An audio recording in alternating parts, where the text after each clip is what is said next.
A day can seem to have no beginning and no ending. It becomes a 25-hour day that blends into the one that came before and the one that is to follow.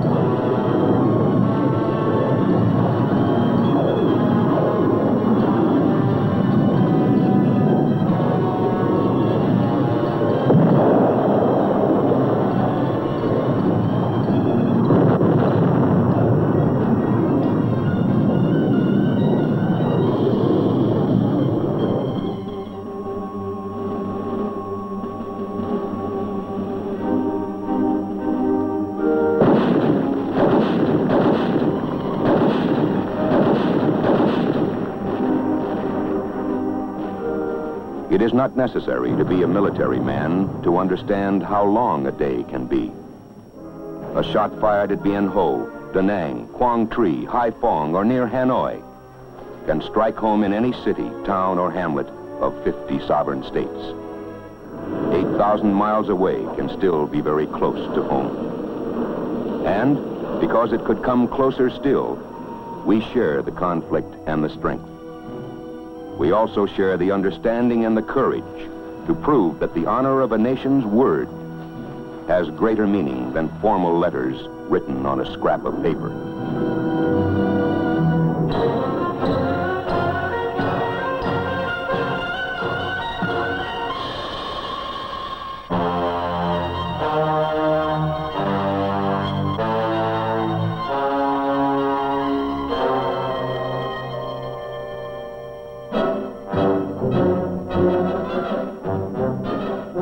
A man with a weapon is, if he is a reasonable man, a man with a purpose. The range of his understanding of his purpose reaches far beyond his line of sight. He knows the big picture. He understands that attempts to intimidate by force must be resisted by force before intimidation becomes a way of international life. And this he also knows. He and the thousands like him, fighting and sweating on the ground, are the spearheads of our Department of Defense total effort, an effort concentrated to help the men on the ground to achieve their purpose and their mission. Above field and jungle, close air support. Help clear the way for the man on the ground.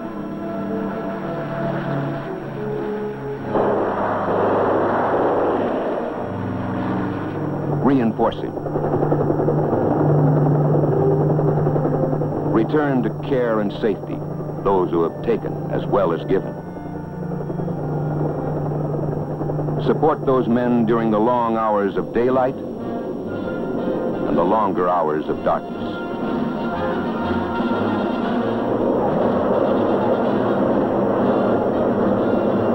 Support them with B-52s against concentrations of troops and supplies. Give the enemy no chance to rest.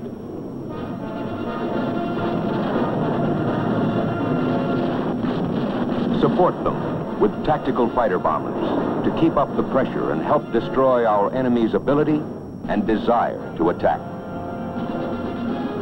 Support them with hundreds of thousands of tons by airlift.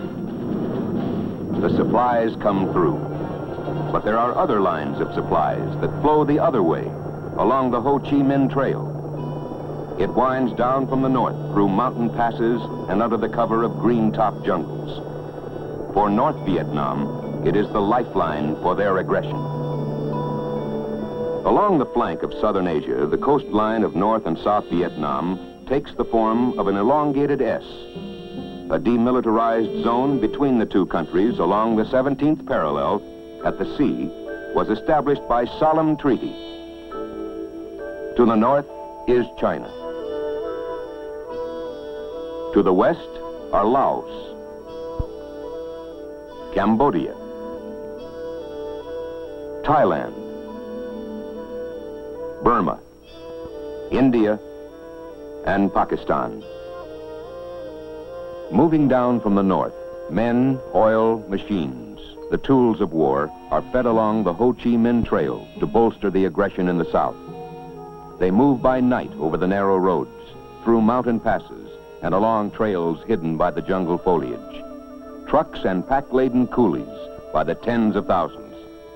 Usually, by day, they remain hidden in the jungle, to venture out again at nightfall, to carry their lethal burdens along their narrow lifeline of aggression. That lifeline must be severed. When it is repaired, as it always is, it must be severed again.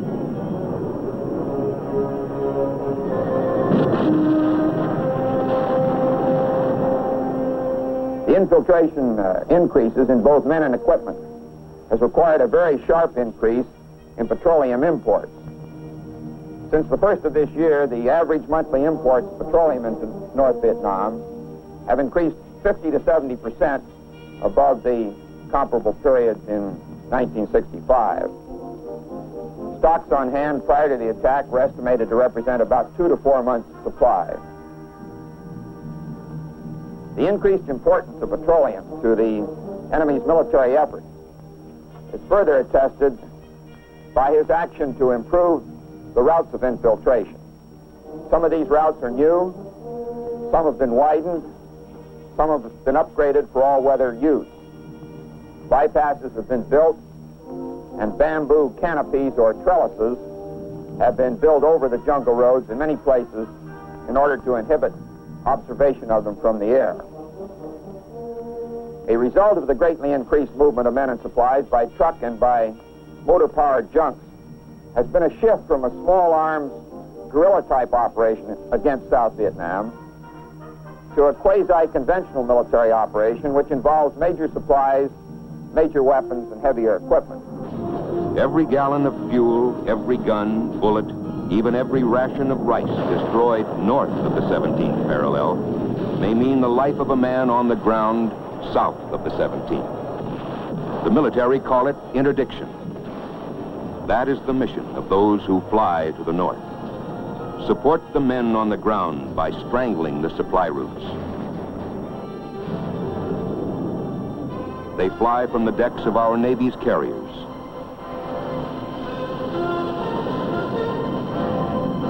They fly from the surface of the land, the supersonic weapons of our Air Force's tactical fighters.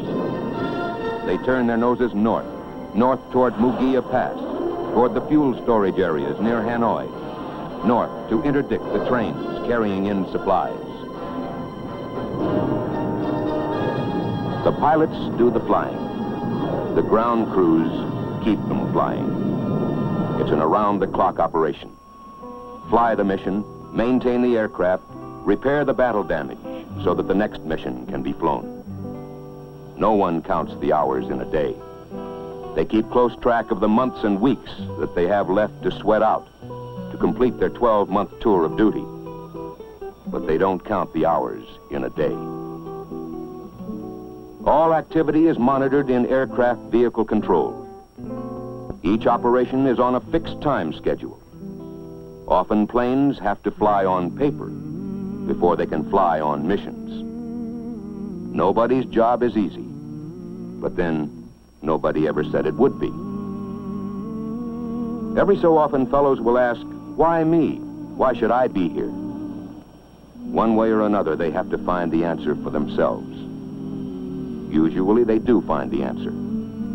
Then they have another question. What more can we do? The answer to that one is simple. Work your guts out for the men who fly the planes. A pilot's tour of duty is 100 missions. 100 missions to be flown. 100 targets still unknown. But it's my belief that my Thunder Chief strikes a telling blow to help G.I. Joe. Till 100 missions I myself have flown.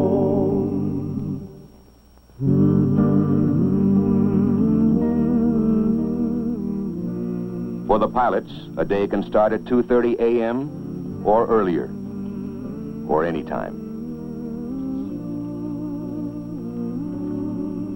Somebody's son, somebody's father, maybe everybody's hope. Never before has air war demanded such degrees of judgment and responsible self-discipline. In mission briefing at tactical operations, information pinpoints refueling tanker locations and gives us our ordnance configurations. We'll get call signs and radio frequencies to use for the F-4Cs, and our own F-105s will be flying cover against possible MiG attack. Wing intelligence will have photos of our target area and what to expect in way of defenses. The anti-aircraft and small arms fire are heavy. Worse for us than the surface-to-air missiles, the SAMs, and they're bad enough. But destroying our targets will help cut the flow of supplies toward the south. Furthermore, the daily tonnage of supplies moved overland from North Vietnam into South Vietnam has increased about 150% in the past year, and the infiltration of armed personnel has increased about 120% during the same period. Before we suit up for a strike, each flight leader briefs his own flight. There are 4 in a flight, plus 1 extra, a spare, in case one of the 4 can't take off due to an aircraft mechanical problem. Our flight leader details our entry into the target area, and then our tactics for getting the heck out of there. We listen because we respect him, because he'll be leading the way in. 5 men in a small briefing room. Many groups of 5 in many small rooms. For maybe the minute and a half they'll be over the target area. They'll spend hours of flight planning and briefing.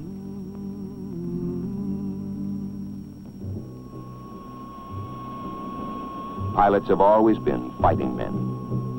But to courage and daring, today you have to add the great technical skill and self-discipline demanded by their sophisticated weapons. But weapons no more effective than the men who fly them or those who keep them flying. Case in point, combat aircraft are maintained with a dedication that results in flying hours at a rate 3 times normal usage.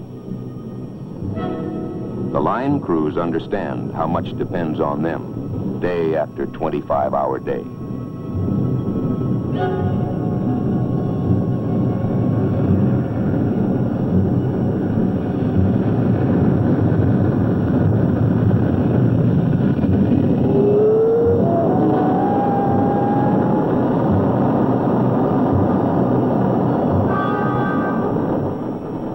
Normally, the spare is a very decent fellow. But now he's been through the hours of pre-flight details. He can't help but hope that one of the other aircraft will show up with a minor hydraulic leak or a cut tire. Sometimes that happens, but not today.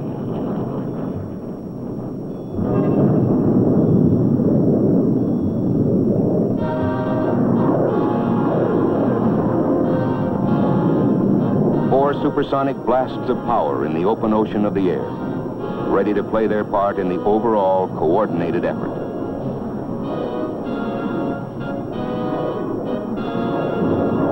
There are other flights in the sky.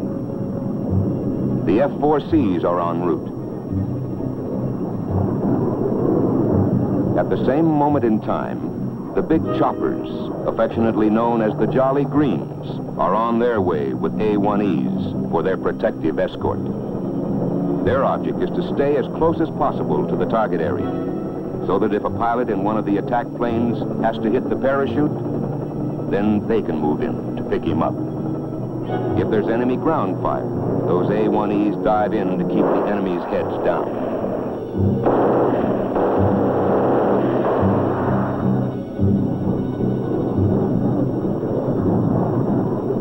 The boys in the KC-135 tankers have been waiting to refuel the tactical fighter bombers en route to their targets. Those KC-135s will keep orbiting in case any of the boys run short of fuel on the way home.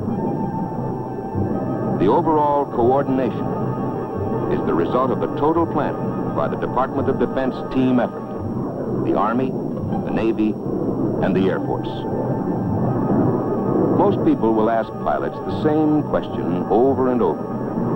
Aren't you scared? The answer is always pretty much the same. Sure, we're scared, until we button down the hatch. We're a one-man sort of operation. We're our own navigator, radio man, radar operator, and bombardier.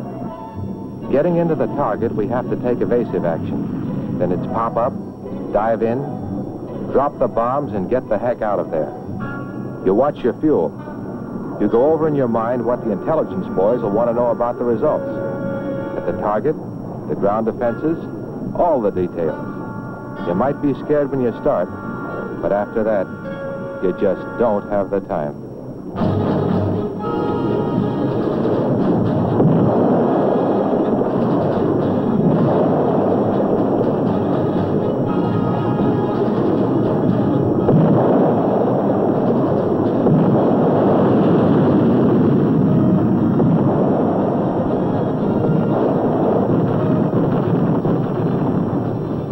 Results, positive.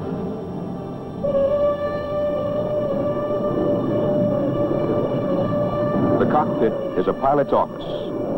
Management of that office must be as precise and efficient as the complex instruments with which it is equipped. One flight of many flights. And there isn't a combat pilot who doesn't know it. Every bullet, every gallon of oil, every mortar stopped north of that 17th parallel can mean the life of 1 man, 10 men, 100 men south of that parallel.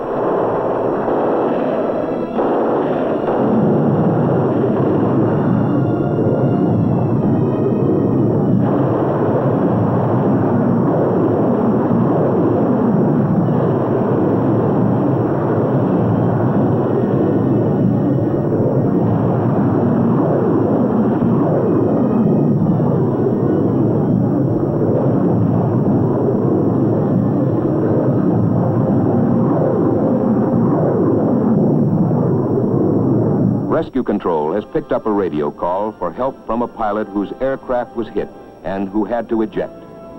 He has contacted the Jolly Greens and given them a fix on the downed pilot's approximate position.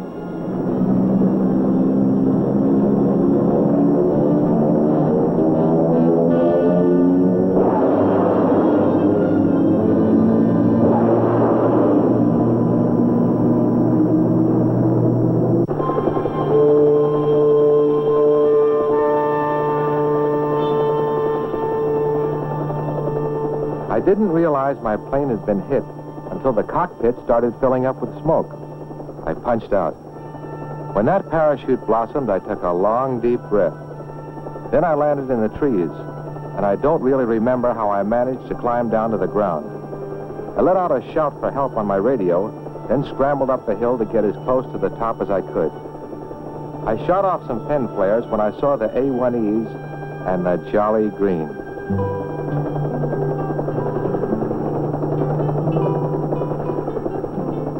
It's hard to put into words exactly how I felt when I knew the Jolly Green was going to get me out. Let's just say I prayed a little, on my own account, and for those guys of search and air rescue. 100 missions to be flown. It's good to know you're not alone. If a shrapnel stump means I have to jump, then the Jolly Green will pick me up clean. Till 100 missions I myself have flown.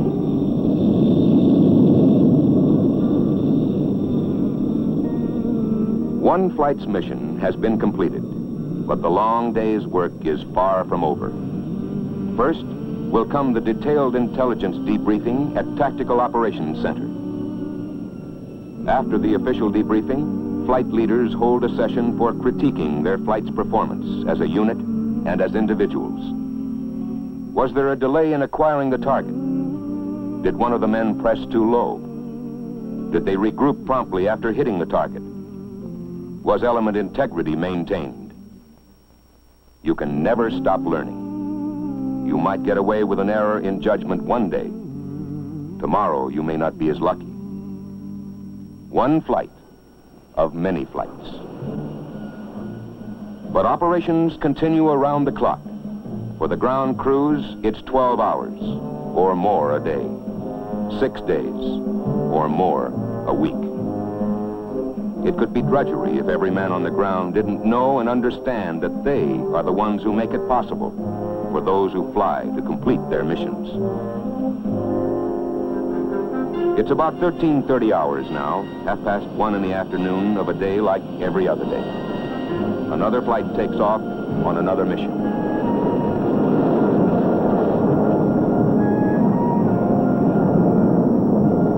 Now, those who went out earlier have a couple of hours off duty. 100 missions to be flown, 100 bridges to be blown.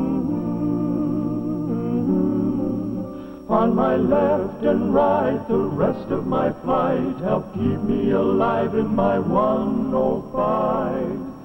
Till 100 missions I myself have flown. No matter what they do or how relaxed they seem, pilots always wonder what tomorrow's target will be. A milk run or a tough one? The answer comes at about 1800 hours, when flight planning for the next morning's strike starts. Usually, flight planning takes 2 or 3 hours. On a new, tough target, that time can easily be doubled. A fragmentary order, FRAG for short, comes to the Wing Tactical Operations Center and is the small part of the overall order that relates to the fighter wings. The orders come down from DOD and the Joint Chiefs of Staff. Then, at wing level, they are broken down and missions assigned to the squadrons. There are many frags that make up a day's total coordinated effort. We believe this essential to help safeguard the freedom of South Vietnam and to save the lives of those South Vietnamese, Americans, Australians, New Zealanders, and Koreans who are fighting to ensure that freedom. The aircraft our pilots fly are compact, highly maneuverable machines. They have the inherent speed and versatility to be effective in air-to-air or air-to-ground combat. But they are only machines. They must be maintained.